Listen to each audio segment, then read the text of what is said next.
Shalom, damai sejahtera. Bukan hanya damai sejahtera yang dihembuskan oleh Kristus ya, kepada setiap orang yang berharap kepadanya, tetapi biarlah damai sejahtera itu memerintah di dalam hati kita ya teman-teman. Karena dunia ini akan lenyap ya. The world is going to perish. Ya, dunia itu akan binasa loh saudara. Ya, Bapak Ibu saudara yang dikasihi Tuhan, kemarin-kemarin saya bilang ya, orang gajian belum masuk gaji bulan depan, dalam hitungan sudah habis. Saya mengalami itu, saudara. Saya mengalami. Jadi saya mudah untuk menjelaskannya kepada kita semua. Ya, teman-teman yang nunggu kiriman dari orang tua, kiriman yang untuk bulan depan, ya, dihitung-hitung sudah habis, ya, sampai kadang-kadang persembahan tidak ikut karena sudah tekor, ya. Ada yang pengalaman begitu, saya dulu begitu, ya. Kadang-kadang kehidupan itu, ya, tidak seperti yang kita bayangkan loh, saudara, ya. Tidak mudah kehidupan di dunia ini. Makanya kemarin ya, Yandri tidak ada hari ini. Yandri bilang kemarin, ya kita benar-benar melabuhkan hati kita ke tempat perhentiannya Bapak, yaitu di Yerusalem Baru. Kenapa? Karena di sana tidak ada ratap tangis, ya, tidak ada air mata, artinya tidak ada kesedihan, ya. Kalau karena air mata, karena terharu, mungkin saudara akan berlinang air mata di sana, karena begitu indahnya tempat itu, ya. Ada hal-hal yang sampai tua-tua yang menyembah, saudara, ya, di sekitar tahta itu melemparkan mahkotanya. Dia tidak, ya, dia tidak lagi melihat mahkota itu punya nilai, saudara. Karena apa? Karena dia melihat sesuatu pemandangan yang jauh melampaui, yang mengatasi segala sesuatu. Perasaannya, imajinasinya, fantasinya, speechless. Habis kata-kata untuk menjelaskannya. Nah, kalau demikian, ya, anggaplah kebahagiaan kalau kamu jatuh dalam berbagai-bagai pencobaan hari-hari ini, gitu. Kalau kamu berduka cita dalam berbagai-bagai pencobaan itu seketika waktu lamanya, sekarang ini di sini, anggaplah sebagai kebahagiaan. Petrus bilang bergembiralah, gitu, ya, bergembiralah, saudara, ya. Karena apa, saudara? Ya, hal itu sangat penting, ya. Saudara mau sedih, saudara mau gembira, hidup ini tetap berdetik, dia tetap jalan. Senin tidak mungkin berhenti, besok Selasa hari ini, besok Rabu, nggak berhenti. Saudara hitung Selasa lagi, Selasa tidak habis. Sampai engkau sarjana, Selasa pun tak habis. Sampai S2, itu S masih ada, Senin, Selasa, Sabtu. Sampai kau selesai S3, S itu masih ada. Jadi apa coba? Saya sampai tadi malam tuh bilang gini, wah, kehampaan dan kesementaraan itu adalah keniscayaan. Kalau begitu, kenapa kita sibuk dibelenggu dan diseret oleh situasi itu? Kenapa? Kenapa nggak berani? Nah, saudara dan saya harus bisa berani. Kenapa? Kami dengan penuh keberanian masuk ke dalam tahta kasih karunia. Kenapa bisa berani? Karena tahu bahwa ada kekuatan kuasa yang mengatasi segala sesuatu yang bekerja di dalam saya dan saudara. Itu yang harus menjadi apa? Menjadi satu-satunya dasar. Satu-satunya dasar di mana saudara membangun di atasnya. Tadi malam saya bilang, di surga tidak ada pepatah emas, diam itu emas. Nggak ada.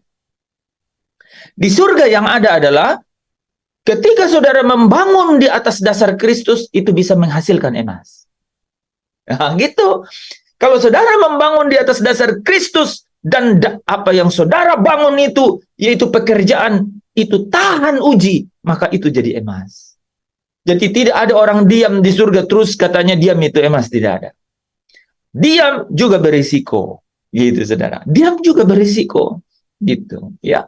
Jadi yang benar itu adalah ketika kita membangun di atas dasar Kristus, satu pekerjaan, satu aktivitas, satu usaha, satu kerinduan, satu motivasi, satu ide, satu inovasi yang tahan uji, tahan uji oleh api, dan api itu adalah mata Tuhan, ya, seperti api. Nah, itu bicara mengenai apa? Firman. Firman itu memilah. Firman itu memilah. Tidak ada yang tersembunyi. Nah, firman pada saat memilah, dia sedang menguduskan, dia sedang menyucikan. Nah, saudara tahu nggak? Saudara tahu nggak? Coba uji kata-kata ini. Semakin saudara menguduskan diri, semakin saudara memisahkan diri dari gaya hidup irama dunia ini, saudara itu semakin tenang dan tentram hidupnya. Saudara tidak memerlukan kekuatan dari siapapun dan dari apapun loh saudara. Aneh bin ajaib, tetapi itu nyata. Itu nyata saudara. Aneh bin ajaib, tapi itu nyata. Semakin saudara menguduskan diri, artinya apa? Dengan firman, dengan kebenaran, yaitu memisahkan diri dari bagaimana irama dunia ini tidak terkunci dengan filsafat dunia. Apa yang dimaksud oleh hikmat dunia adalah baik, adalah nyaman, adalah berhasil, adalah terhormat, adalah agung, mulia, dianggap orang. Saudara, dipisahkan dari semua hal-hal itu, filsafat-filsafat itu, hikmat-hikmat itu, saudara hidupnya semakin tenang. Lebih tenang dari samudra luas. Lebih tenang. Uji itu. Ketika engkau menguji itu, terus mengerjakan firman itu luar biasa. Itulah yang disebut kita membangun kerajaan yang tak tergoncangkan. Gitu. Wah, tofan badai itu boleh mengamuk, tapi saudara berselancar di tengah tofan dan badai itu. Kenapa? Karena saudara tidak punya frekuensi yang sama. Tidak punya irama yang sama. Ketika ada sesuatu yang menakutkan orang, ada sesuatu yang menggelisahkan orang, saudara tidak ikut gelisah. Kenapa? Memang iramanya berbeda.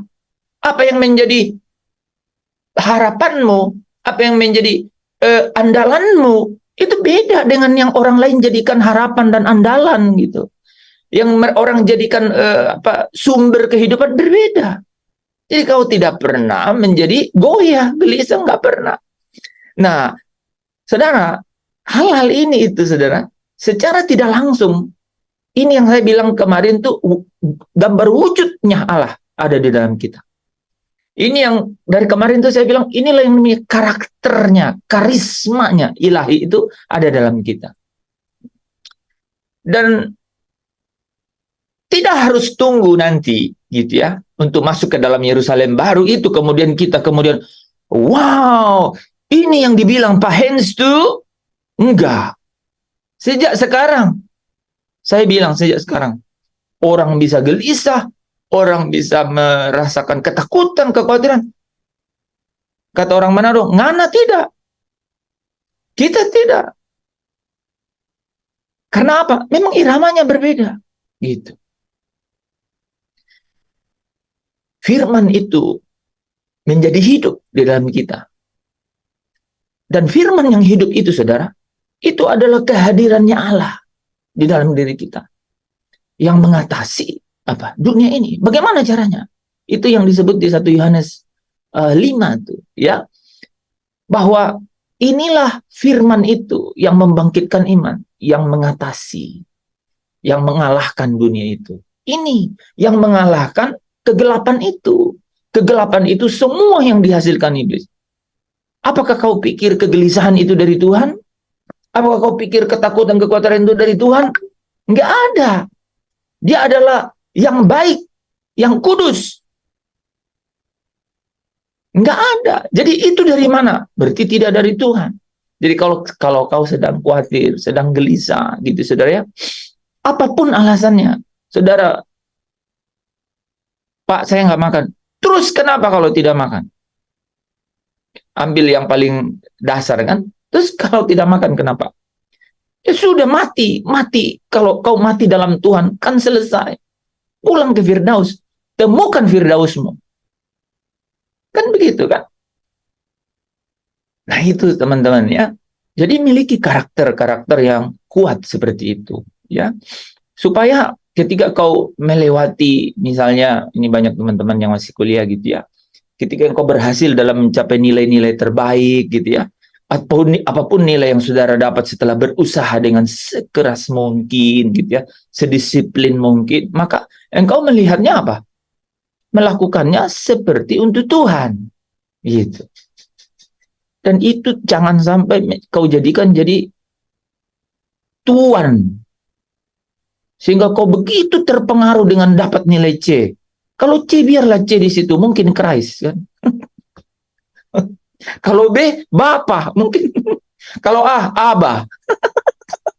Jadi tinggal pilih Abah, Bapak, atau Christ. Pak, kalau D apa? Nah itu memang bahaya, karena itu diamond. Ya, diamond atau iblis mungkin toh. Ya tapi maksud saya begini, jangan jadikan apapun nih teman-teman yang udah berkeluarga ya, ada Pak Daniel, nanti juga udah berkeluarga tuh, nanti udah berkeluarga sudah. Siapa lagi? Afin ya, Dorcas belum, Rina belum. Ya, jangan jadikan apapun di dalam ya kalau misalnya Pak Daniel ya, kan satu keluarga perlu kebutuhan-kebutuhan. Jangan jadikan itu berhala. Atau kalau tidak terjadi, terus kita suasana hatinya menjadi gelisah. Jangan. Semuanya akan lewat. Ingat nggak beberapa puluh tahun yang lalu? Ya. Di gereja tua. Ya maksudnya gereja yang sudah dulu tuh. Ya kan Pak Daniel sekarang umur berapa kan? Bayangkan. Kalau kita ingat waktu yang udah lewat, wah rupanya lolos juga. Kan lolos. Kenapa harus terlalu dipusingkan? Misal Pak Daniel bilang hemoglobin turun, tapi kan lolos, sudah lewat kan. Kalau Tuhan pelihara untuk lewat. Kalau Tuhan udah bilang sudah jangan lewat sini, langsung ke sini kan, temukan Firdausmu. Ingat teman-temannya, kita menemukan Firdaus kita. Itu adalah apa? Tempat perhentian. Jangan pernah, saya hanya satu saja, ya sebagai seorang evangelis, penginjil, selalu saya sampaikan kepada setiap batin manusia, satu saja, jangan diperhamba oleh apapun di dunia ini. Jangan kau gantungkan dirimu pada apapun atau siapapun. Orang terdekat sekalipun, istri, suami, siapapun, anak, orang tua, jangan. Itu berarti Tuhan belum menjadi duniamu. Tuhan belum menjadi duniamu. Dan kalau Tuhan jadi duniamu, itu sudah jadi Firdausmu, tempat perhentianmu. Kau sudah mencium aromanya, aroma surga itu hadir dalam hidupmu. Jadikan itu jadi benar-benar setiap hari kita terus ya menjalani hidup dengan apa? Dengan damai sejahtera Allah memerintah di dalam hati. Sudah selesai. Kristus selesaikan di atas kayu salib. Ya. Sehingga saudara tidak perlu lagi gitu ya mencari kemana harus mendapatkan ketenangan, ketentraman, dan damai sejahtera itu. Itu ada di dalam Kristus. Ya. Apapun yang kita lewati, apapun yang kita kerjakan, apapun yang di dalamnya, misalnya begini, bahkan begini, tidak ada pekerjaan misalnya, tidak ada pekerjaan, tidak ada. Cari Tuhan. Cari Tuhan sampai Tuhan mungkin bilang, jangan cari kerjaan. Kerjaanmu di sini. Gitu. Ya, bertemu dengan aku. Bisa begitu loh. Ya, wah saudara, nantilah kalau tiba waktunya ya. Karena Alkitab juga bilang begitu kan. Ketika tiba kesudahannya, nanti juga akan saya tunggu waktu itu. Saya akan cerita. Ini belum genap waktunya. Ini siklusnya 7, tapi 7-nya belum selesai ini. Saya melihat begitu ya. Saudara akan lihat bahwa memang kita mengikuti kemana Tuhan membawa aliran itu. Dan aliran itu namanya aliran air kehidupan. Gitu. Jadi jangan saudara masih mencari sesuatu sekarang. Tidak perlu lagi. Karena apa? Engkau sudah menjadikan Tuhan itu adalah duniamu. orang yang belum menjadikan Tuhan itu dunianya, Tuhan itu adalah segalanya, masih melihat siapa-siapa, masih melihat apa-apa, aduh, nggak akan sampai, mau kemana saja nggak sampai, saudara. Di atas langit ada langit. Kalau bilang, bukan langit yang saya cari, Pak, di bawah saja alas, di bawah alas ada alas. Bahkan alas-alas juga bocor. Nggak ada dasar yang tidak goyah kecuali dasar Kristus itu sendiri. Nggak ada, saudara. Barang yang paling handal sekalipun macet gitu. Terus kita pikir, ini Pak Lepri kasihan ini. Saya kira pasti dia menghadapi masalah teknis ini. Ya, padahal udah ambil servis yang paling bagus, tapi gitu. Jadi kita jangan terlalu mempermasalahkan. Karena apa? Kita sudah ketemu yang utama. Kita udah ketemu yang terakhir. Jadi pencarianku dalam Tuhan sudah selesai. Pencarianku dalam hidup ini sudah selesai di dalam Tuhan. Jadi jangan googling lagi. Kalau googling harga tomat, harga apa, boleh. Ya, jangan mencari lagi, jangan searching lagi. Ya, tapi apa? Kau harus meyakinkan dirimu, ya, bahwa aku sudah menemukan, ya, kehidupanku yang sesungguhnya di dalam Kristus. Sekarang adalah waktunya saya membangun di atasnya. Karena diam itu bukan emas di surga. Tapi yang dimaksud emas di surga adalah membangun di atas dasar Kristus dengan pekerjaan-pekerjaan yang tahan uji. Menghasilkan emas, bukan hanya emas, batu permata.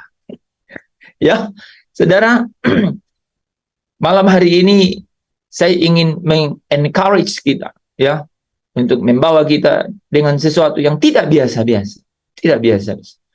Karena Rasul Yohanes melihat kota itu, kota yang mulia Yerusalem baru itu, sungguh mengagumkan. Sungguh-sungguh mengagumkan. Ya, dia melihat sesuatu yang mengatasi segala sesuatu. Ya. Tidak ada lagi maut, ya, perkabungan tidak ada lagi, duka cita ratap tangis itu tidak ada lagi. Segala sesuatu yang lama itu sudah berlalu.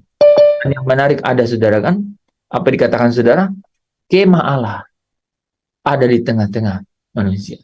Bapa yang kau cari tiap hari, tiap malam. Bapa di surga, di manakah engkau? Hari itu, kau buka mata, dia ada di depan. Ya, maka hamba-hambanya akan beribadah kepadanya. Siang malam melayani dia. Mereka akan melihat wajahnya dan melihat kemuliaannya itu. Paulus sejak di sini di bumi dia katakan, tidak ada yang dapat dibandingkan, katanya, dengan penderitaan sekarang ini yang kita alami dengan kemuliaan yang kita akan nikmati satu hari nanti. Kalau Paulus mampu dirasuki oleh Roh Kudus, saudara, ya, dengan itu kita pun dapat mengambil kekayaan dari situ. Ya, saya sengaja, saudara, ya, sering bercerita kepada orang mengenai sukses dunia ini. Ya, saya sering bercerita bahwa fana, hampa.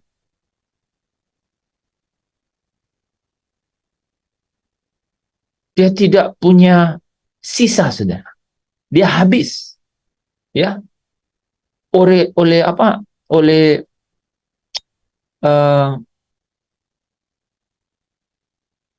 kejahatan, ya, oleh sistem kekuasaan di tengah dunia ini. Dia akan habis, dia akan lenyap, saudara. Ya, dia akan binasa. Saudara ingat kan, apapun nih, apalah sukses yang pernah saudara capai, ya, lenyap, hilang. Nih, sepintas saja, saudara, ya, biar saudara bisa sedikit punya ini, ya, punya bayangannya. Saya sudah sering bilang di sini, ya.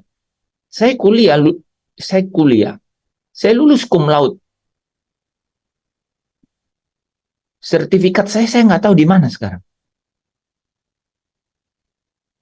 Dari SD, SMP, SMA, bukan hampir, saudara, setiap semester itu, saudara, ya, Setiap semester itu kalau dulu dibilang catur wulan, saudara, itu saya tuh ranking 1, saudara.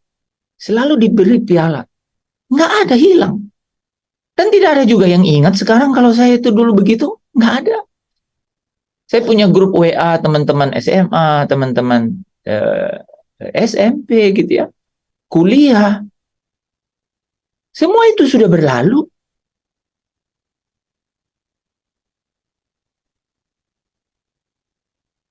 Jangankan gitu loh, saudara ya. Apa tingkat pencapaian yang menurut saudara terbaik gitu? Lewat, sudah tidak ada. Sudah. Setiap orang ada masanya. Setiap masa ada orangnya. Tetapi setiap orang dan setiap masa itu keniscayaan baginya untuk binasa. Kecuali dalam satu perkara. Ketika apa? Ketika di dalam seseorang itu sesuatu itu tidak mungkin karena akan hancur. Ya. Di dalam seseorang itu memiliki kualitas batin yang dapat menembus dunia orang mati dan melejit masuk ke dalam kehidupan yang kekal. Hanya itu kemungkinannya. Kalau tidak apa? 2 Petrus 3 berkata apa? Pada hari Tuhan segala sesuatu itu kan hancur. Langit di atas dan semua unsur yang ada di dalamnya akan habis lenyap. Tetapi yang menarik, saudara ya, dikatakan demikian, saudara, di 2 Petrus pasal 3 itu. Tetapi kamu, katanya ya, betapa suci dan salehnya kamu itu harus hidup. Betapa suci dan salehnya itu kamu harus hidup. Perkataan itu tidak mau berkata bahwa jadi kamu tidak hidup. Enggak, saudara. Sebaliknya, kamu itu akan mendapatkan hidup yang kekal. Sesuai dengan janjinya, dia akan memberikan langit yang baru dan bumi yang baru. Di mana ada kebenaran. Artinya, sebegitu hebatnya ya kehancuran itu, tapi saudara bisa hidup. Siapa itu kira-kira? Pasti mereka yang memiliki kualifikasi yang dapat menembus dunia orang mati itu dan masuk ke dalam kehidupan yang kekal. Nah, kemarin Bapak Ibu, kita sudah membahas bahwa rupanya penghuni itu, saudara, penghuni Yerusalem baru itu adalah orang-orang yang jadi ahli waris. Jadi ketika Yesus katakan, di rumah Bapakku banyak tempat tinggal, tidak semua orang senyum-senyum. Di rumah Bapakku banyak tempat tinggal, itu artinya apa? Yang punya warisan. Yang punya warisan. Apakah saudara termasuk orang yang punya warisan di surga? Saya berdoa. Ya. Amin. Ya. Karena hanya orang yang punya warisan di surga yang benar-benar ke surga, gitu. Nah, siapa orang-orang yang ahli-ahli waris ini? Ya, kemarin kita sudah masuk dalam materi itu kan. Mereka adalah orang-orang yang menerima janji, gitu. Jadi mewarisi janji itu. Nah, janji kepada siapa? Janji dari Allah Bapa kepada umat manusia melalui apa? Pertama melalui Adam, ya, melalui Adam. Melalui keturunanmu, katanya. Wah, melalui keturunan. Ya. Itu akan lahir, ya, seorang yang akan menyelamatkan. Dan kemudian apa, saudara? Kemudian kepada Abraham, melalui engkau, semua bangsa akan diberkati. Melalui engkau. Dan rupanya, saudara, berkat itu sampai melalui Injil, ya, yaitu di dalam Kristus Yesus. Nah, siapakah orang-orang itu? Siapakah ahli-ahli waris itu? Nah, kemarin kita udah sampai pada dua kesimpulan ya. Jadi, teman-teman, ahli-ahli waris itu disebut apa? Jemaat anak-anak sulung. Nah, jadi kita jelas, saudara, ya. Tracking untuk sampai ke sana itu jelas. Jadi bukan gimana untuk sampai ke surga? Percaya kepada Yesus? Ya, bisa saja percaya kepada Yesus, bahkan menyembuhkan dalam nama Yesus, melakukan banyak mujizat dalam nama Yesus, tapi Allah Bapa berkata, aku tidak mengenal engkau. Kenapa itu? Mereka bukan kumpulan dari jemaat anak-anak sulung. Karena apa? Nama mereka tidak terdaftar di surga. Jadi orang yang sampai ke Bukit Sion, kota Allah itu adalah orang-orang yang namanya terdaftar di surga. Yaitu mereka yang disebut jemaat anak-anak sulung. Kalau jemaat, itu berarti apa saudara kalau jemaat? Coba ada yang jawab. Jemaat itu artinya apa? Hebat nih kalau ada yang jawab. Pertanyaan itu susah. Jemaat itu maksudnya apa? Hamba-hambanya. Hamba-hambanya boleh. Saya mencari jawaban yang lain. Jemaat di sini itu apa, saudara? Hubungannya dengan Kristus. Anak-anak Tuhan. Anak-anak Tuhan boleh. Tubuh Kristus. Bagus Pak Tadus ya. Itu pertanyaan susah tapi Pak Tadus bisa jawabnya. Jadi yang disebut jemaat di sini dalam konteks ini saudara, itu adalah tubuh Kristus. Dan Kristus adalah Kepala. kepala. Kepala. Nah, masih ingat? Kira-kira gambar ini tuh apa, saudara? Saudara tebak-tebak aja. Di sini ada Kristus yang adalah kepala dan di sini ada jemaat yang adalah tubuhnya. Ini adalah satu pesta, kan? Nah, Paulus menggambarkan kan bahwa ini adalah pesta perkawinan, di mana ada jemaat sebagai mempelai wanitanya, perempuan, dan Kristus adalah mempelai laki-laki. Kepala. Ini adalah Paulus bilang begini. Ini rahasia ini besar. Paulus bilang gitu. Rahasia ini besar. Wah, kalau saya mau bilang besar, ini yang terbesar karena ini bicara mengenai apa? Mengenai Kristus yang ketemu dengan jemaat anak-anak sulung gitu di satu perjamuan, dan perjamuan itu satu-satunya adalah event atau acara saudara, namanya perjamuan untuk masuk ke dalam Yerusalem baru, ke dalam kota Allah. Itu adalah acara penyambutan. Jadi teman-teman ya, saudara sampai di surga disambut. Nah, saudara, kalau kita mau disambut di surga dan masuk pesta itu, kita harus berpakaian pesta, ya. Tapi ingat ya, berpakaian pesta itu satu hal. Tapi yang paling penting adalah saudara dapat undangan untuk sampai ke pesta itu. Nah, di sini kita membahas ini, saudara, bahwa apa? Rupanya yang diundang di situ adalah mereka yang anak-anak sulung ini. Mereka adalah ahli waris. Nah, malam hari ini kita mau bicara siapa sebenarnya ahli waris ini. Ada yang masih ingat? Kita mau lanjut kemana? 30 menit ke depan kita mau bahas itu. Siapa ahli waris itu? Dua kan? Tadi malam? Satu? Yanti? Your voice. Very weak. Orang-orang menerima janji. Siapa ahli waris itu? Orang-orang yang menerima janji. Oke, orang-orang yang menerima janji. Orang ahli waris itu adalah mewarisi janji itu. Kan gitu. Ahli waris itu adalah orang yang mewarisi janji itu. Janjinya kepada Abraham. Nah, Allah berjanji kepada Abraham. Mereka itu mewarisi janji itu. Nah, siapa mereka itu? Anak-anak Abraham. Satu, anak-anak Allah. Oke? Itu satu. Yang kedua, jadi malam kita bahas.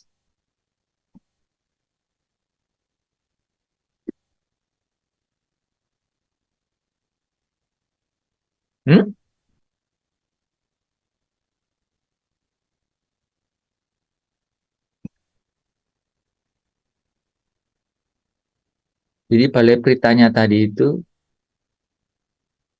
apakah betul mendengar ulang? Nah, ini kan ingat slide ini kan, siapakah ahli waris itu?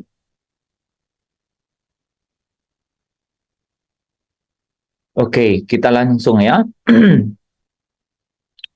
Ini pengantarnya kan. Jadi ahli waris itu adalah ahli waris terhadap janji. Dan janji itu kepada Abraham, itu keturunannya kan. Nah, siapa itu? Dua ini kan. Tadi Pak Tadus sudah sebut, yang disebut ahli waris adalah anak-anak Allah. Oke. yang akan menerima janji. Kan ahli waris menerima janji. Dia siapa? Anak Allah. Siapa lagi yang lain? Milik Kristus. Ya, jadi ada dua. Nah, kita akan menelusuri itu kan. Dikatakan bahwa rupanya jemaat anak-anak sulung itu, yaitu ahli waris, itu adalah mereka yang adalah anak-anak Allah, dan yang kedua adalah mereka itu adalah milik Kristus. Kita mulai dari yang terakhir, saudara. Ya. Siapa mereka yang disebut milik Kristus ini? Nah, mereka itu adalah umat kepunyaan Allah. Nah, ya. Jadi menarik ya. Milik Kristus. Tapi rupanya milik Kristus ini tidak serta merta jadi milik Kristus. Tapi mereka itu adalah umat kepunyaan Allah yang menjadi milik Kristus. Gitu. Ya. Mereka adalah umat kepunyaan Allah yang menjadi milik Kristus. Kita baca ayatnya ya di Mazmur 100 ayat 3. Ketahuilah bahwa Tuhanlah Allah. Waduh, kata-kata ini ya. Ya, Tuhanlah Allah.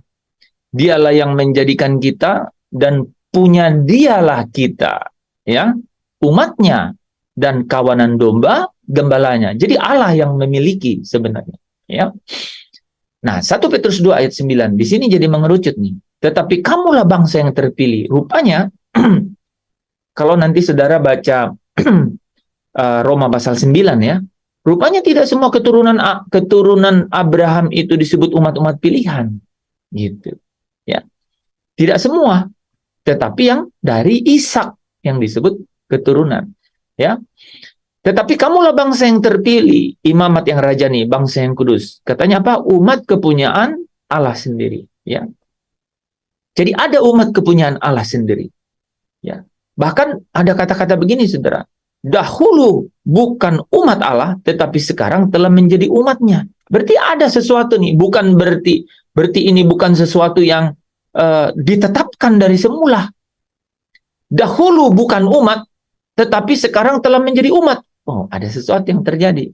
Nah, ini yang terjadi, saudara. Ini menarik di Yohanes 17 ayat 6 sampai 10. Ini adalah transisi dari umat kepunyaan Allah menjadi milik Kristus. Ya, transaksinya terjadi di sini di 4 ayat ini, saudara. 6, 7, 8, 9, 10, 5 ayat. Ada yang bisa jawab apa? Coba tolong membacakan.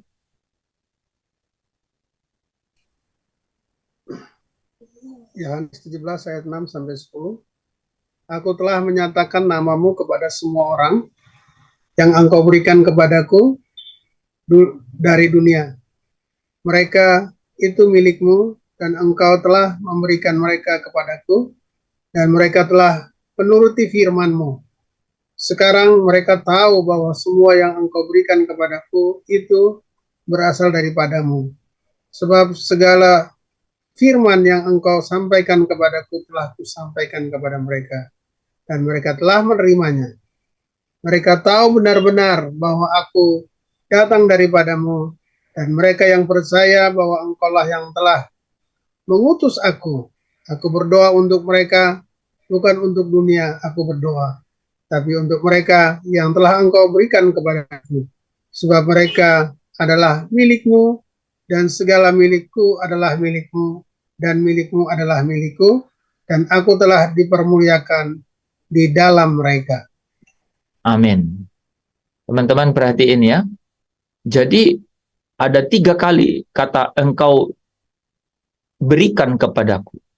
Engkau telah berikan kepadaku. Yang engkau telah berikan kepadaku. Jadi umat kepunyaan Allah, tetapi Bapa memberikannya kepada Kristus. Jadi mereka memang milik Allah. Mereka memang milik Allah. Tetapi milik Allah itu menjadi milik Kristus juga. Maka dia katakan segala milikku adalah milikmu dan milikmu adalah milikku.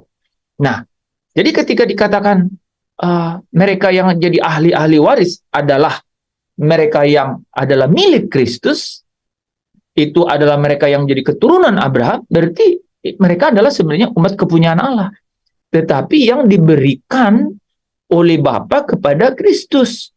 Jadi Kristus bukan memiliki sendiri, tapi Bapa yang memberikannya kepada Kristus. Nah, ada kalimat yang menarik di sini, saudara. Ya, mereka tahu benar-benar. Mereka tahu benar-benar. Jadi seorang milik Kristus itu mereka tahu benar-benar ya, bahwa Kristus itu datang daripada Bapa. Dan mereka percaya bahwa Bapaklah yang telah mengutus Kristus itu. Itu benar-benar saudara harus selami gitu ya, bahwa mereka ini yang adalah milik Kristus itu harus memiliki pengetahuan seperti ini. Nah, saudara coba ini ya, coba boleh baca ya 2 Yohanes ayat yang ke-7.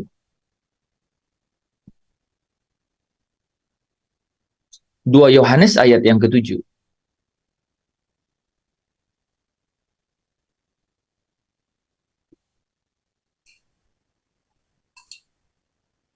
Sebab banyak penyesat telah muncul dan pergi ke seluruh dunia yang tidak mengaku bahwa Yesus Kristus telah datang sebagai manusia.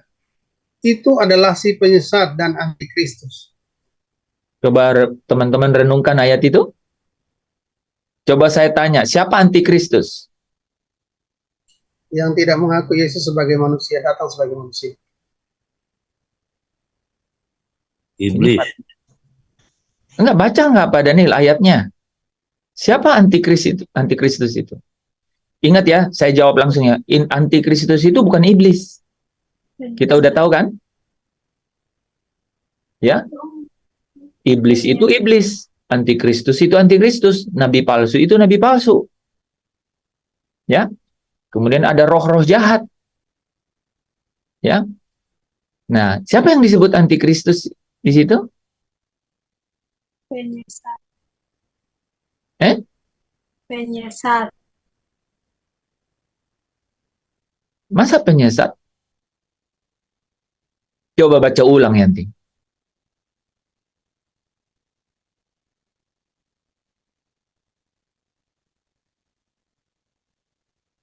Orang yang tidak mengaku Yesus Kristus. Ya, coba baca ulang.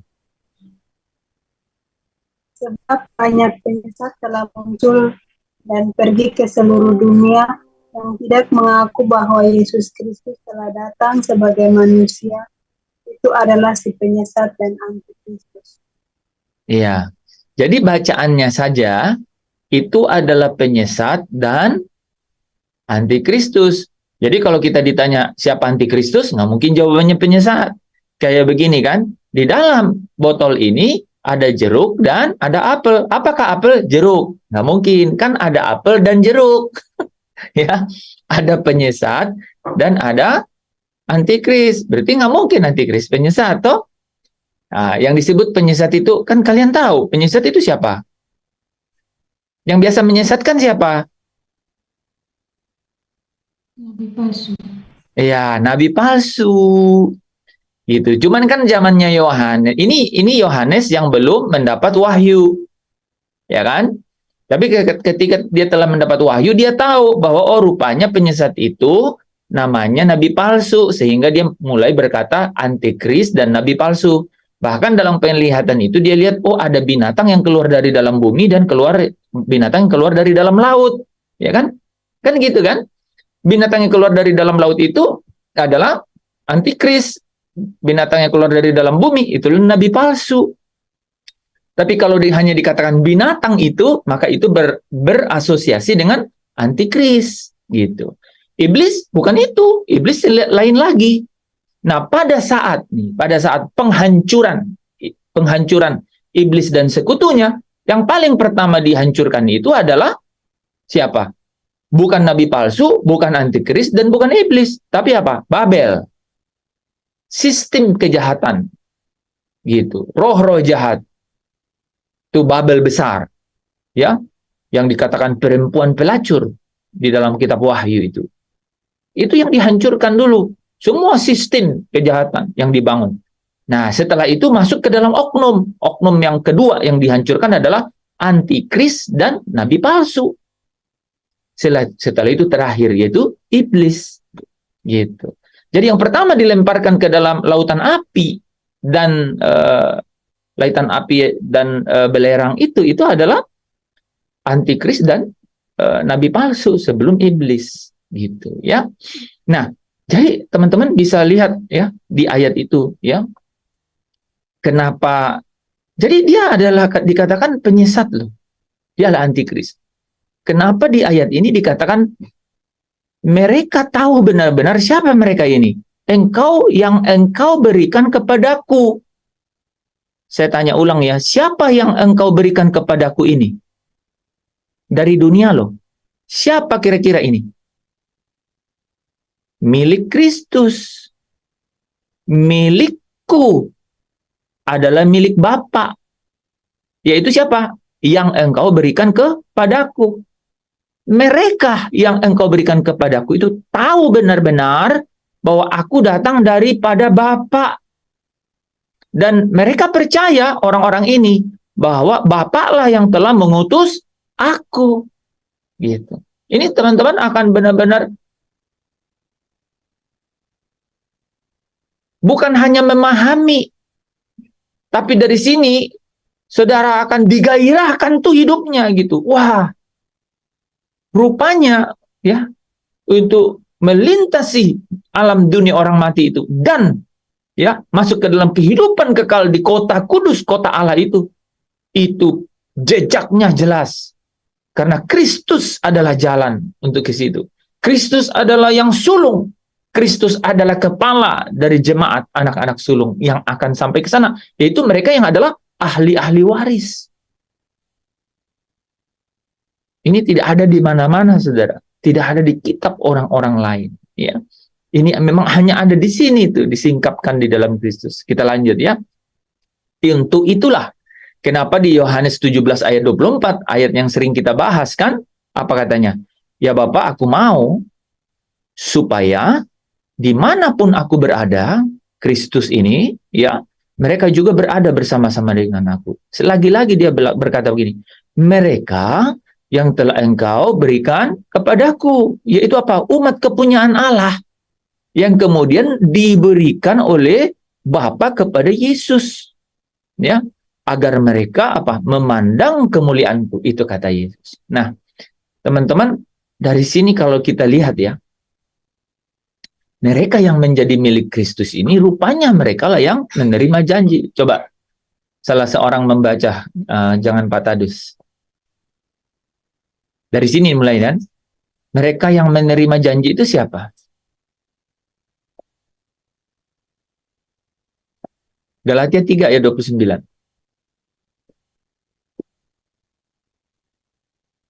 Dan jika kamu adalah milik Kristus, ya, dan jika kamu adalah milik Kristus, maka kamu juga adalah keturunan Abraham. Kan ingat tadi ya, janji itu diberikan kepada siapa?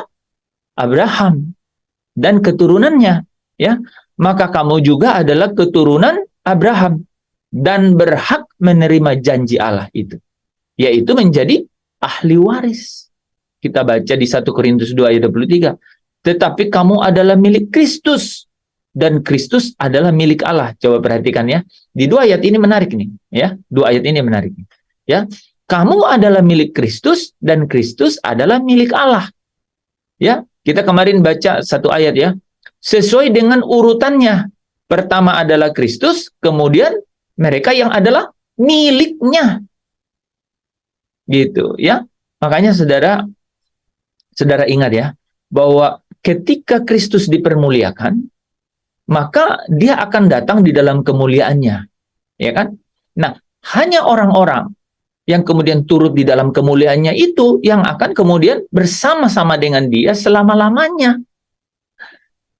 Ya, jadi caranya kan jelas gitu ya. Jadi di sini dikatakan bahwa kamu adalah milik Kristus dan Kristus adalah milik Allah. Kemudian di ayat ini yang disebutkan tiap-tiap orang menurut urutannya. Kristus sebagai buah sulung, sesudah itu mereka yang menjadi miliknya pada waktu kedatangannya. Nah, Galatia 5 ayat 24. Orang-orang yang jadi milik Kristus ini ada sesuatu yang luar biasa, saudara. Ya. Di dalam kehidupannya. Nah, ini kita akan melalui ayat ini tuh kita akan masuk nanti, dan kita juga selain jadi milik Kristus, yang menjadi ahli waris adalah anak-anak Allah. Dua-duanya ini masuk ke dalam dimensi ini. Nah, dimensi ini itu apa? Barang siapa menjadi milik Kristus Yesus, ini sudah ya, kamu milik Kristus, kamu berhak menerima janji. Barang siapa jadi milik Kristus Yesus, ia telah menyalibkan, mulai ini kata-kata ini ya. Pak, bagaimana realitas konkretnya? Nah, ini konkretnya nih. Jadi kalau kita diberikan milik Kristus, katanya Pak, ia telah menyalibkan daging dengan segala hawa nafsu dan keinginannya. Roma 8 ayat 9. Tetapi kamu tidak hidup dalam daging, melainkan dalam roh. Jika memang roh Allah itu diam di dalam kamu. Tetapi jika orang tidak memiliki roh Kristus, ia bukan milik Kristus. Ada materai mulai muncul. Bagaimana saudara tahu saudara milik Kristus ini? Ia bukan milik Kristus kalau tidak punya roh Kristus. Roh Kristus itu maksudnya apa? Roh Allah yang diam di dalam kamu. Itu. Oke? 2 Korintus 1 ayat 21 dan 22. Ini menarik ayat ini, ya. Sebab dia yang telah meneguhkan, Allah yang telah meneguhkan. Ya. Di dalam Kristus, dia juga Allah yang telah mengurapi. Jadi Allah yang telah meneguhkan, dia juga Allah yang telah mengurapi, dan dia juga Allah yang telah memeteraikan tanda miliknya. Nah, tetap ya, pemilik sejati tidak pernah berubah, yaitu Allah sebagai pemilik umat. Tetapi dia memberikannya kepada Kristus jadi milik, gitu ya. Sebab Allah yang telah meneguhkan, yang telah mengurapi, dia juga memeteraikan tanda miliknya. Dan, saudara ini, memberikan Roh Kudus dalam hati. Jadi Roh Kudus dalam hati ini rupanya itu yang jadi jaminan. Itu yang menjadi jaminan untuk mereka ini menjadi milik Kristus. Nah, ini dikuatkan dengan Efesus 1 ayat 13, ya. Roh Kudus itu adalah jaminan. Jaminan apa, saudara? Coba ada seorang yang baca nih. Ini ayat ini jadi kunci dari penelusuran mengenai siapa yang menjadi ahli waris. Oh, mereka yang adalah milik Kristus. Dari mana milik Kristus ini? Rupanya yang Bapa berikan kepada Kristus, yaitu umat kepunyaan Allah. Nah, coba bayangkan. Bagaimana caranya? Oh, rupanya roh Allah harus berdiam di dalam orang itu. Ya, roh Allah harus Nah, kalau roh Allah berdiam dalam orang itu, berarti roh Kristus dimiliki oleh orang itu. Artinya dia adalah milik Kristus. Nah, roh Allah ini, itu jadi jaminan. Saudara coba baca, Efesus 1 ayat 13. Siapa yang paling bisa? Mira, coba Mira. Efesus pasal 1 ayat 13. Dan Roh Kudus itu adalah jaminan bagi kita sampai kita memperoleh bagian. Jaminan bagian kita sampai kita memperoleh. Nah, jadi cara bacanya gitu, Mira. Roh Kudus itu adalah jaminan bagian kita. Nah, gitu. Diulang. Efesus pasal 1 ayat 13. Dan Roh Kudus itu adalah jaminan bagian kita sampai kita memperoleh seluruhnya, yaitu penebusan yang menjadikan kita milik Allah untuk memuji kemuliaannya. Nah, amin ya. Jadi ingat nggak kemarin kita membaca satu ayat yang berkata bahwa yang menjadi miliknya pada saat kedatangannya. Ingat ya ayat itu? Menjadi miliknya pada saat kedatangannya. Nah, kan ini kelihatan nih, ya. Yaitu penebusan yang menjadikan kita milik Allah. Ya. Jadi Roh Kudus akhirnya kembali ini, Roh Kudus yaitu roh Allah yang diam di dalam kamu. Ya, yaitu Allah yang memberikan rohnya itu di dalam hati. Ini roh ini jadi jaminan. Rupanya jaminan untuk menjadikan kamu dan aku jadi milik Allah. Milik Allah berarti jadi milik Kristus. Dan milik Kristus artinya keturunan Abraham, artinya menerima janji Allah itu. Mereka lah yang apa? Yang menjadi jemaat anak-anak sulung. Topik pertama kita selesai. Jadi siapa jemaat anak-anak sulung itu? Mereka adalah ahli-ahli waris. Siapa ahli-ahli waris itu? Mereka yang adalah umat kemuliaan Allah, mereka yang adalah milik Kristus. Kenapa mereka disebut milik Kristus? Karena mereka apa? Di dalam mereka ada roh Kristus, yaitu apa? Roh Allah yang berdiam di dalam mereka. Dan roh Allah itu menjadi jaminan. Menjadi jaminan. Jaminan apa ya? Menjadi jaminan untuk memperoleh semuanya. Teman-teman tahu nggak? Saya pernah dengar jelasin kata ini kan, arabon. Jadi jaminan di situ adalah arabon. Roh Kudus adalah jaminan, arabon. Arabon itu uang muka. Nah, uang muka berarti belum lunas.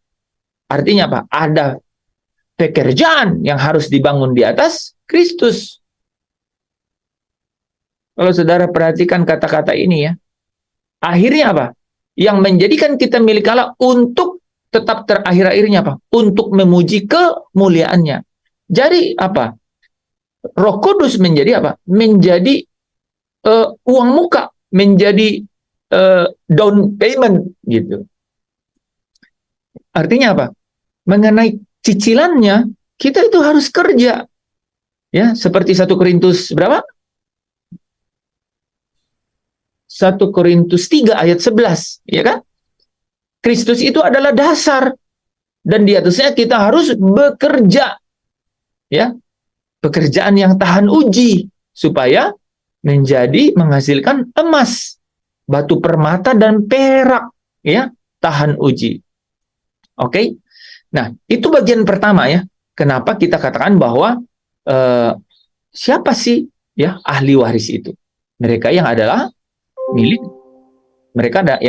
milik Kristus. Nah, yang kedua, saudara, siapa ahli waris itu? Mereka adalah anak-anak Allah, ya. Galatia 4 ayat 4 sampai 7. Tetapi setelah genap waktunya, wah, rupanya ada cerita masalah genap waktunya. Maka Allah mengutus anaknya. Nah, saudara, ada yang menarik kan gitu. Ada yang sangat menarik. Jadi waktu kita bicara tadi, siapa yang jadi ahli waris? Oh, rupanya umat kepunyaan Allah. Jadi umat yang memang kepunyaan Allah. Pantas dong kalau dia jadi ahli waris. Cuman kan caranya untuk menjadi umat kepunyaan itu rupanya melalui Abraham. Keturunan Abraham. Mereka adalah keturunan Abraham yang memiliki, yang dikasih janji. Kasih janji. Dan orang-orang yang menjadi keturunan Abraham ini, itu rupanya bukan dimaksudkan secara lahiriah. Tapi apa? Milik Kristus. Gitu. Jadi yang dimaksud ahli waris yang menerima janji, yaitu keturunan Abraham, bukan berarti keturunan Abraham secara seksual gitu. Ya, secara darah dan daging, rupanya bukan. Yang dimaksudkan adalah jadi milik Kristus gitu. Nah, sama dengan di sini, saudara. Anak-anak Allah. Rupanya Allah itu memiliki anak tunggal. Ya kan? Anaknya yang sulung, ya. Karena begitu besar kasih Allah kan dunia ini, maka dia mengaruniakan anaknya yang tunggal, ya kan? Ada anaknya yang sulung, gitu ya. Dia mengaruniakan. Dia adalah anak Allah. Nah, dia adalah yang sulung. Berarti kalau dia adalah anak Allah dan dia adalah yang sulung, berarti ada yang saudaranya apa, saudara? Namanya anak-anak Allah kan? Nah, ya, konteksnya jelas kan? Jadi mereka yang sampai ke jadi jemaat anak sulung itu, rupanya mereka adalah anak-anak Allah. Oke. Kita lihat ayatnya ya. Nah, tetapi setelah genap waktunya, dikatakan apa? Maka Allah mengutus anaknya itu, Yesus Kristus yang lahir dari seorang perempuan, dan kemudian takluk kepada hukum Taurat. Jadi harus di dalam dirinya itu digenapi hukum Taurat itu. Oke? Dia harus takluk. Ya, dia harus takluk. Dia harus di dalam dagingnya itu semua ketentuan dan tuntutan hukum Taurat itu dijatuhkan pada dirinya, sehingga segala sesuatu itu digenapi di dalam dirinya. Dia yang menjadi apa? Menjadi pendamaian dengan Allah itu. Nah, saudara perhatikan, Yesus diutus untuk menebus mereka yang takluk kepada hukum Taurat, manusia kan, supaya apa? Kita diterima menjadi anak. Wah, saudara ya, Bagaimana proses orang menjadi anak? Ini ayatnya nih. Nih. Yesus diutus untuk menebus mereka yang takluk kepada hukum Taurat. Saudara tahu nggak ayatnya ini di mana? Yang takluk kepada hukum Taurat. Ya Galatia 4, Pak. Enggak, maksudnya referensi yang lain. Roma 8 ayat 3. Bilang apa, saudara? Hah? Dikatakan apa? Daging itu tidak berdaya terhadap hukum Taurat. Nah, makanya dibilang di sini yang takluk kepada hukum Taurat. Jadi mereka ini takluk pada hukum Taurat. Daging itu tidak berdaya terhadap hukum Taurat. Makanya Yesus harus takluk kepada hukum Taurat. Ya, kalau lihat, coba ada yang baca Roma 8 ayat 3. Bagus itu ayat. Roma 8 ayat 3. Harusnya saya santumkan di sini ya. Bagus itu. Roma 8 ayat 3. Sebab apa yang tidak mungkin dilakukan hukum Taurat karena tak berdaya oleh daging telah dilakukan oleh Allah dengan jalan mengutus anaknya sendiri dalam daging yang serupa dengan daging yang dikuasai dosa karena dosa. Ia telah menjatuhkan hukuman atas dosa di dalam daging. Luar biasa ya.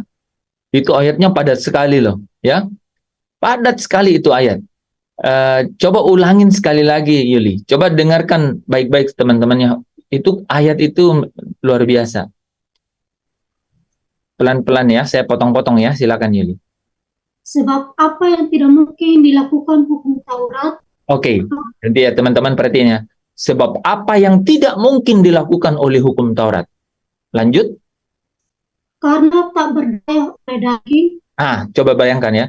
Apa yang tidak mungkin dilakukan oleh hukum Taurat karena tidak berdaya oleh daging.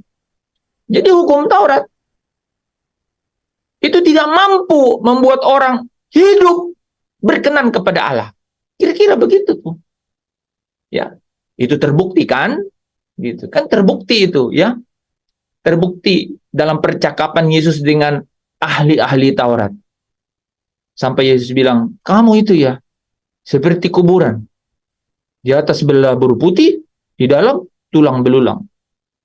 Dihantam begitu, kan? Kamu orang-orang munafik. Coba Yanti kalau kamu di kampus bilang, kamu munafik. Wah kan? Jadi ini kan, saya tidak, nggak sadar gitu kan? Padahal mereka nggak sadar, mereka nggak tercelikkan matanya. Di sini ayat 3 pasal 8 ini kita promo katakan,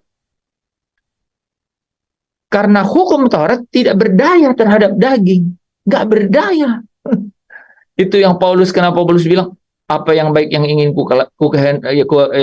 apa yang baik yang kukehendaki, tetapi yang jahat yang kuperbuat. Tak berdaya. Gitu. Di dalam tubuhku ini ada hukum-hukum lain yang berjuang melawan hukum akal budiku. Tapi batinku, aku suka hukum Allah. Coba perhatiin saya ya. Saya kan kayak ini nih, pantomin kan. Aku suka hukum Allah. Di dalam batinku, aku suka hukum Allah. Aku senyumnya. Di dalam batinku, aku suka hukum Allah. Tetapi di dalam tubuhku, dia bilang, ada hukum lain yang berjuang melawan hukum akal budi. Tapi nggak langsung ke sini. Hukum akal budi. Jadi seolah-olah ada tiga yang sedang selalu bergerak. Kita di sini, kita lagi Zoom. Ya kita, Pak, apalagi tadi puji-pujiannya Pak Tadus kan. Kita akan terwaduh. Ku ingin tetap di sini, menikmati bait-Mu, pengen gitu. Batin kita ingin rindu begitu. Tapi di satu sisi yang lain, ada hukum lain di dalam daging ini yang bilang, ayo, Lasiana memanggil, misalnya gitu kan. Saudara mengerti saya bilang gini? Lasiana memanggil. Angin sepoi-sepoi di Lasiana memanggil. Nah, gitu. Tapi itu kan begitu. Tapi di dalam batin kita. Nah, tapi dia menyerang siapa? Dia nggak bisa menyerang ke batin, nggak bisa. Kenapa coba? Coba ada yang bisa jawab. Kenapa dia nggak bisa menyerang ke batin? Nggak bisa karena di situ ada roh Allah. Ada roh Allah. Nggak mungkin. Dia tahu persis itu.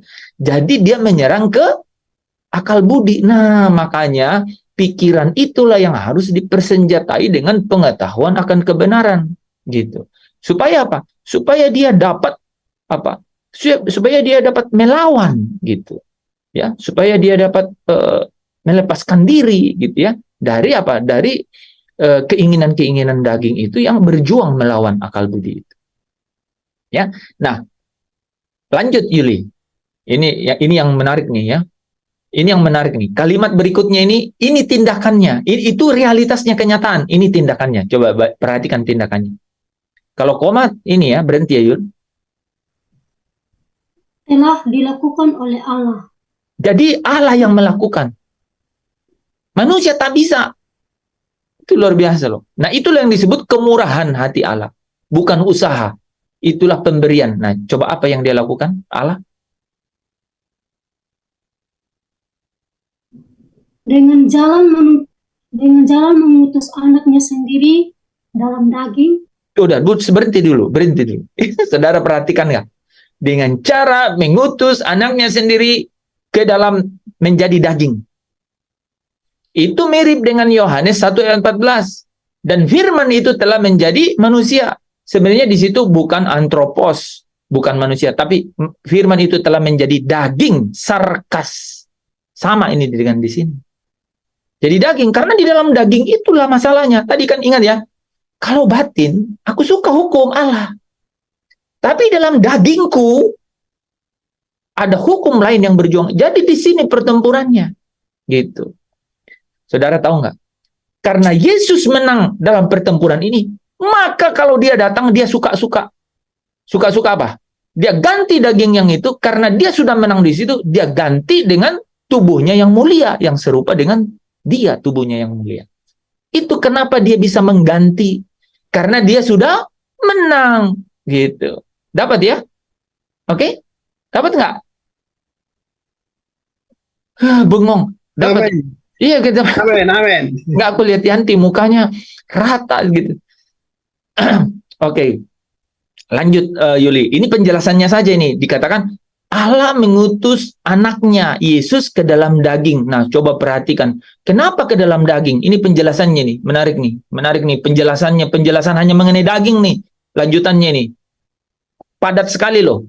Ayo Yuli. Yang serupa dengan daging. Coba. Jadi, ke dalam daging, tapi masih dikasih pengantar yang serupa dengan daging. Terus? Yang dikuasai dosa karena dosa. Saudara bayangan. Jadi dia dikuasai dosa karena dosa warisan. Dari mana-mana. Terus? Ia telah menjatuhkan hukuman. Nah, dalam daging itu, Allah telah menjatuhkan hukuman. Lanjut.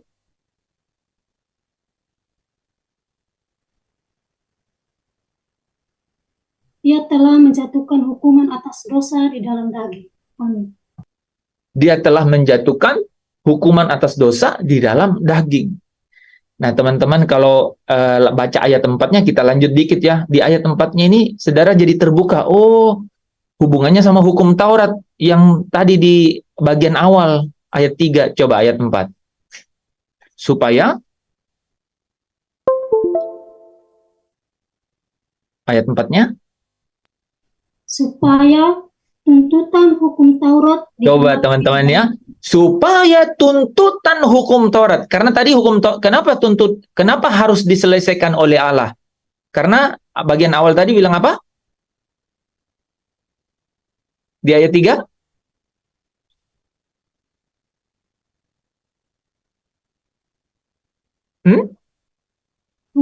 Apa yang tidak mungkin dilakukan oleh Allah? Apa yang tidak mungkin dilakukan hukum Taurat? Hafal itu. Apa yang tidak mungkin dilakukan hukum Taurat, sekarang Allah yang melakukan. Apa sih itu Pak? Kok tidak mungkin amat? Ya, ini, yang tadi ini, yang ayat 4. Supaya, apa katanya? Semua tuntutan, ayo. Supaya tuntutan hukum Taurat digenapi di dalam kita. Supaya tuntutan hukum Taurat itu digenapi di dalam kita. Persis dengan ini teman-teman nih, ya. Kita ulang di sini kan. Anaknya itu Yesus diutus untuk menebus mereka yang takluk kepada hukum Taurat. Kan dikirim ke dalam daging diutus supaya kita diterima menjadi anak nih ya. Nah, lanjut. Jadi peristiwa itu harus terjadi. Oke? Ini saya harus lengkapi dengan Roma 8. Mungkin harus di sini nanti ya, Roma 8 ayat 3 dan 4 itu karena itu harus jadi background-nya. Dan karena kamu adalah anak. Nah, sekarang jadi anak kan? Maka Allah telah menyuruh roh anaknya itu ke dalam hati kita. Ya, yang berseru ya Aba ya Bapa. Jadi, kamu bukan lagi hamba, melainkan anak. Nah ini, jikalau kamu anak, maka kamu juga adalah ahli-ahli waris. Jemaat anak-anak sulung. Saudara perhatikan kan? Jadi karena anaknya, saudara jadi anak, supaya jadi ahli waris. Bilang amin lah itu. Ya. Mantap sekali itu. Karena anaknya yang tunggal itu, saya dan saudara jadi anak itu. Itu loh caranya ya. Makanya, makanya di Roma 8 ayat 17 yang kita sering ngomong ini, kadang-kadang tidak beralas, sekarang alasnya bisa saudara punya nih, Galatia 4:47, Roma 8 ayat 3 dan 4 kan. Di sini, dan jika kita adalah anak, maka kita juga adalah ahli waris. Maksudnya orang-orang yang berhak menerima janji-janji Allah kepada Abraham. Gitu loh ya, yang akan menerimanya. Saudara lihat, yang akan menerimanya bersama dengan anaknya. Karena anaknya sudah menjadi duluan, yang sulung, yang apa katanya? Yang takluk kepada hukum Taurat, dan kita juga harus takluk kepada hukum Taurat gitu ya. Oke. Dan saya, yaitu jika kita menderita bersama dengan dia, supaya kita juga dipermuliakan bersama. Nah, bagaimana itu caranya, saudara? Nah, lihat nih. Tadi kan ada caranya, bagaimana jadi milik Kristus itu. Di sini juga ada caranya. Dibuat kontradiksi dulu. Yang dimaksud ialah, selama seorang ahli waris itu belum akhir balik. Nah, katanya gini. Katanya dia udah menerima Roh Kudus. Jadi ahli waris. Udah jadi anak. Tapi dibilang begini loh. Sekalipun seorang ahli waris belum akhir balik, selama seorang ahli waris itu belum akhir balik, jadi ada kondisinya nih. Ingat ya, tadi juga ada kondisinya loh. Uang Roh Kudus jadi jaminan, uang muka, tapi saudara yang harus bayar cicilannya supaya benar-benar jadi miliknya Allah, supaya jadi jemaat anak sulung. Jadi ada pekerjaan sekitar kan? Sama di sini. Sekalipun saudara sudah jadi ahli waris, selama seorang ahli waris belum akhir balik, ingat, sedikit pun ia tidak berbeda dengan seorang hamba. Padahal di sini dikatakan kamu bukan lagi hamba. Perhatiin di sini. Jadi kamu bukan lagi hamba. Tapi melainkan apa? Anak. Anak itu ahli waris. Tapi ada komentarnya. Selama belum akhir balik tetap jadi seorang ahli balik selama seorang ahli waris belum akhir balik, dia tidak hamba lagi, tapi sedikit pun ia tidak berbeda. Memang bukan hamba, tapi kalau belum akhir balik, tidak berbeda dengan seorang hamba. Sungguh pun ia adalah Tuhan dari segala sesuatu. Sudah, bukan hamba, udah jadi anak, udah jadi ahli waris. Tapi kalau belum akhir balik, ada kondisinya. Tadi sama seperti tadi. Ya, oke, itu penting loh saudara ya. Jadi tidak serta-merta milik Kristus, tapi dia, artinya apa milik Kristus itu? Yang tadi ya, yang tadi. Kan artinya milik Kristus apa? Oh, punya Roh Kristus. Itu artinya apa? Roh Allah ada di dalamnya. Rupanya roh itu apa? Dia adalah uang muka. Dia arabon. Ya, jaminan. Tetapi apa? Saudara dan saya harus mengerjakan sampai menerima seluruhnya katanya. Jadi milik Allah. Gitu. Sama dengan di sini. Oke, kamu bukan lagi hamba. Karena apa? Anaknya diutus ke dalam daging, semua tuntutan dari hukum Taurat terhadap daging itu ditanggungkan ke dalamnya. Kamu bukan hamba, kamu jadi ahli waris. Tapi kalau seorang ahli waris belum akhir balik, sedikit pun ia tidak berbeda dengan seorang hamba. Sungguh pun ia adalah Tuhan dari segala sesuatu. Udah benar, udah keturunan, tapi belum akhir balik. Oh, ada sesuatu yang menarik di situ.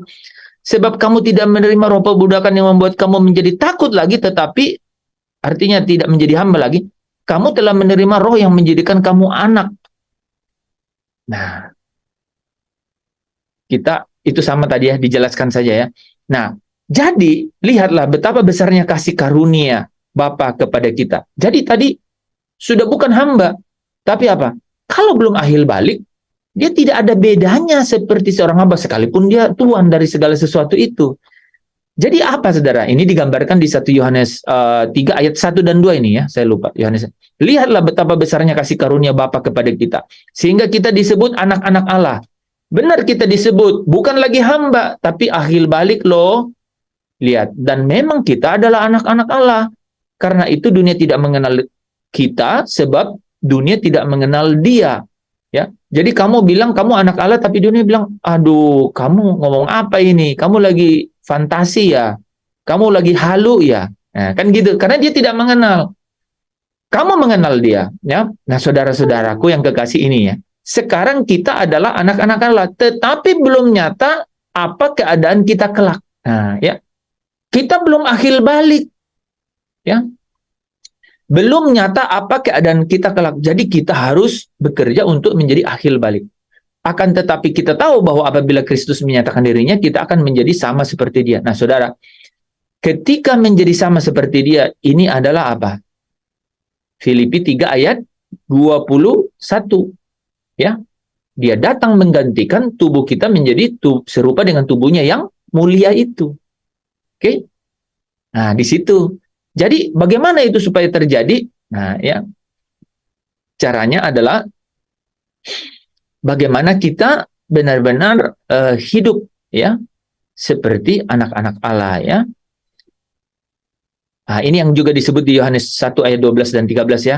Tetapi semua orang yang menerimanya diberinya kuasa untuk menjadi anak-anak Allah, yaitu mereka yang percaya di dalam namanya. Orang-orang yang diperanakan bukan dari darah dan daging, ya, bukan pula secara jasmani oleh keinginan seorang laki-laki, melainkan dari Allah. Jadi Allah yang memperanakan mereka sehingga disebut anak-anak Allah, ya. Firman itu adalah Allah. Yohanes 1 ayat 1, ya kan? Pada mulanya adalah firman, firman itu bersama-sama dengan Allah, dan firman itu adalah Allah, ya. Jadi semua orang yang menerima firman itu diberinya kuasa untuk menjadi anak-anak Allah. Itu tadi yang nanti ya kita bahas itu ya. Nah, kita perjelas saja ya. Sebab kamu semua adalah anak-anak Allah karena iman di dalam Yesus Kristus. Karena kamu telah menerima firman-Nya, maka imanmu dibangkitkan sehingga kamu adalah anak-anak Allah. Ya.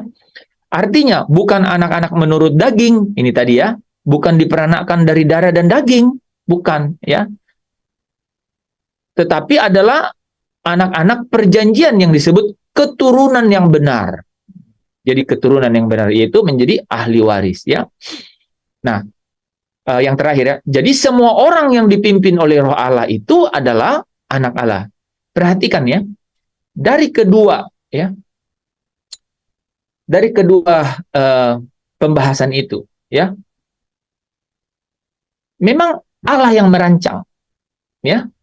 Melalui Abraham ada janji ya. Kemudian dari janji ini ada yang mewarisi.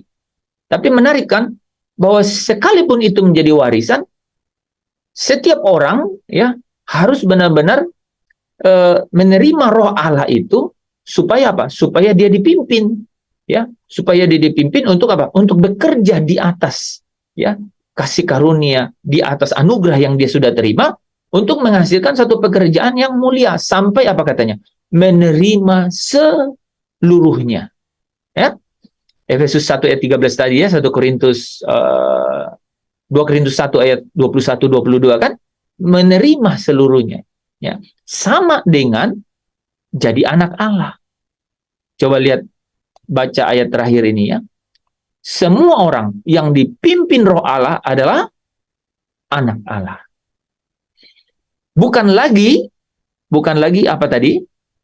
Orang-orang yang belum, yang ini loh ya, belum akhir balik sekalipun seorang ahli waris, tapi ahli waris yang belum akhir balik.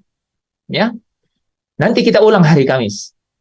Saya pikir tadi agak-agak ini, tapi rupanya cukup padat juga ya. Cukup padat.